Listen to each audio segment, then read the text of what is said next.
अभी हैं हम लोग वार्ड नंबर 24 बालासोड़ में, और यहाँ पर निर्दलीय प्रत्याशी के रूप में जो ताल ठोकी है सोनम ममगई ने, और उनके समर्थन में आपने देखा कि आज भारी संख्या में यहाँ पे संगम वेडिंग पॉइंट में जो एक जनसभा आयोजित की थी, यहाँ पर भारी मात्रा में लोग रहे हैं।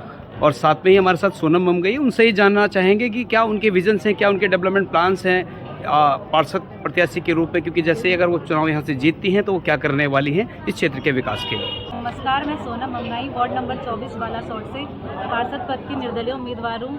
और जैसे कि मैंने क्षेत्र में कई समस्याएं देखी हैं, यहाँ पे मैं इन्हीं समस्याओं का समाधान करना चाहती हूँ।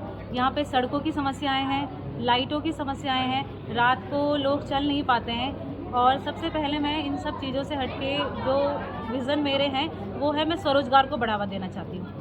मैं चाहती हूँ कि जो आजकल का युवा है वो भी अपना स्वरोजगार करे, जिससे कुछ महिलाएं उनके साथ जुड़े तो उनको भी रोजगार मिल सके। सबसे पहले मैं इस चीज़ों में फोकस करना चाहती हूँ। और जो हमारे क्षेत्र में नशे की बढ़ती प्रवृत्ति है, मैं उन सब की भी रोकथाम करना चाहती हूँ। क्योंकि आपने जो शिक्षा पाई है मैनेजमेंट की, तो उस मैनेजमेंट की शिक्षा को कैसे आप अपने इस प्लान में लेके आएंगे? क्योंकि अगर आप लोग सोचते हैं कि मैं जनता आप अगर मोड़ लगाती है तो जो आजकल की यंग जनरेशन है वो टेक्नोलॉजी से जुड़ी है। बहुत सारी चीज़ें ऐसी हैं कि जो टेक्नोलॉजी है वो हर किसी को नहीं पता होती है। तो आजकल के लोग टेक्नोलॉजी से जुड़े हैं, तो उनके पास हर एक चीज़ के प्लानिंग वगैरह सब है कि कौन सी चीज़ किस तरीके से होगी। तो मैं इस शिक्षा को टेक्नोलॉजी से जोड़ के ये सब चीज़ों का समाधान करना चाहती हूँ। अभी हमारे साथ हैं अध्यक्ष उत्तराखंड बेरोजगार संघ के, और ऐसा नाम जो हर कोई जानता है, बॉबी पंवार, जिसने राष्ट्रीय पार्टियों के पसीने छुड़वा दिए थे लोकसभा चुनाव में। उन्हीं से जानना चाहेंगे किस प्रकार से आप समर्थन करते हैं एक बालिका को।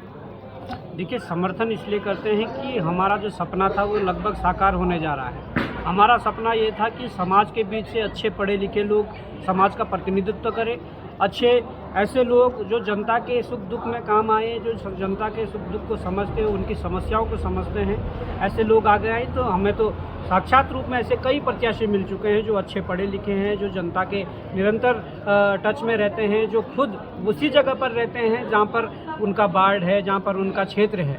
नहीं तो कई हमने दलों के प्रत्याशी ऐसे देखे हैं कि चुनाव लड़ने यहाँ आ जाते हैं और रहने देहरादून और ऐसे शहरों में चले जाते हैं। मैं समझता हूँ कि हमारी बहन ने जो भी आपसे अभी बातें रखी है, निश्चित तौर पर वो उन पर खरी उतरेंगी।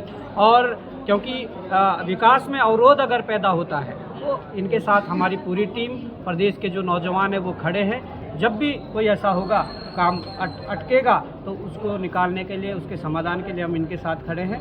बस मैं यही प्रार्थना करूंगा यहाँ की जनता से, स्थानीय जनता से, कि एक अपनी बहन, एक ऐसी बेटी जो जिनके पास 3-3, 4-4 डिग्रियां हैं, जो चीज़ों को अच्छी तरीके से समझती हैं, तो मैं समझता हूँ कि ऐसे लोगों पर अगर आप भरोसा जताओगे, विश्वास जताओगे, तो ये आपके लिए भी एक शुभ संकेत होगा।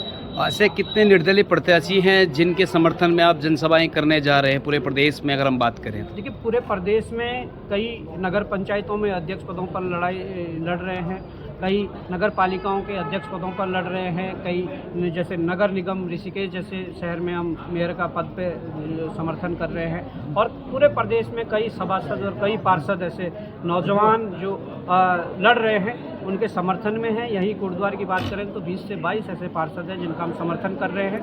तो निश्चित तौर पर एक ऐसी समाज के बीच से एक ऐसी टीम निकल कर आएगी जो इस प्रदेश को कहीं ना कहीं एक नई दिशा और दशा देंगी।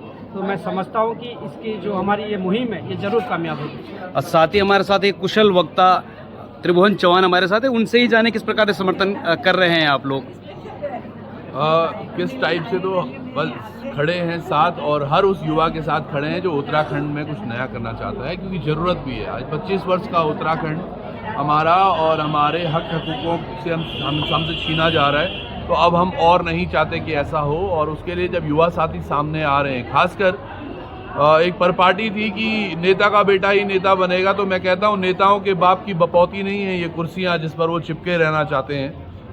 इसमें आम जनता से उठकर भी वो तमाम युवा साथी भी कुछ करना चाहते हैं, जो सोशली समाज के लिए कुछ अच्छा करना चाहते हैं, कुछ करके दिखाना चाहते हैं। तो एक मौका है, तो हम हर उस युवा साथी के साथ हैं जो उत्तराखंडियत की बात करता है, जो उत्तराखंड की बात करता है, उत्तराखंड में कुछ अच्छा करने की बात करता है। केवल चुनाव तक ही आप इनके साथ हैं, या चुनाव के बाद भी इनको आप लगातार मार्गदर्शन करते रहेंगे जैसे ही अगर जनता इन पर मोहर लगाती है? मैं एक ही मान के चलता हूँ जी, देखो, आज तक चाहे वो मुख्यमंत्री हो प्रदेश के या फिर प्रधानमंत्री हो देश के, कोई भी व्यक्ति अगर कहीं पर ढिलाई कर रहा है तो हमने आवाज़ जरूर उठाई है अपनी। आज बहन के साथ हम खड़े हैं, कल अगर यहाँ पर कहीं त्रुटि होती है तो जरूर पूछेंगे भी और बोलेंगे भी और दिशा निर्देश भी करेंगे कि बेटा ऐसा नहीं, ऐसा करना चाहिए। क्योंकि इसी सपने को लेकर तो हम आगे बढ़ रहे हैं कि अब चीज़ें यहाँ से बढ़िया हो हमारे हर उस व्यक्ति के लिए जो यहाँ का मूल है, जो यहाँ की भावनाओं को समझता है।